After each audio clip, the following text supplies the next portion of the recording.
Нашел.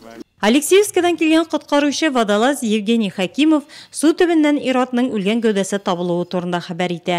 Ұзақта үтмей, урта яшьтәге иратның мәйете су түбінен яр буена чыгарыла. Он был на глубине где-то примерно метра 3.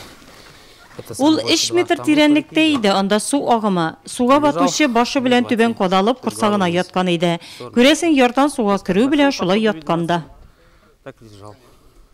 125-нче янгын часты җитәкчесе Илһам Курамшин белдергәнчә, быел май аенда июнь аенда тагын шул кадәр ират суга батып үлгән. 24 июньдә көндезге 2-ләрдә тирәсендә Макеев дигән гражданиннан безнең ЕДСК телефонный сообщение килде, что Кандырша елгасында водокачка янында Верхний Булат авылы кырыенда бер кеше суда батып үлде дип.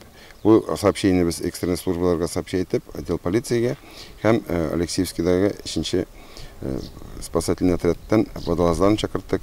Алар менә хәзер килделәр дә шушы поисковый работалар уздырып, шушы гражданинны судан тартып чыгардылар. Көннәр кызу торганлыктан кайберәүләр тирләгән килеш ашык-пешек суга керергә тырыша. Суга чумарга яратучылар да сак булсыннар иде ди Алексеевскидан килгән коткаручылар. Чөнки су төбендә агач төпләре коры ботак тырпаеп торырга мөмкин. Ахыры исә аянычлы. Айны килеш булырга в первую очередь һәм резко суга керергә түгел, суга кереп,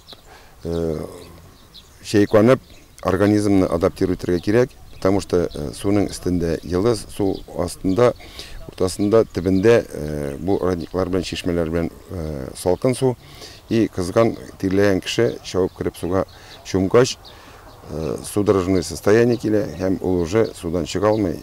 Кыйну фаҗига белән тәмамланмасын өчен коткаручылар саклык чараларын кабат искә төшерә. Су ваемсызларны кичерми диялар. 24 июнь көнне кичке сәгать 8-ләрдә Юган поселогы янында Зур Ширмешән елгасында да таныш булмаган ират гәүдәсе табыла. Хәзерге вакытта аның кимлеге һәм үлем сәбәпләре ачыклана.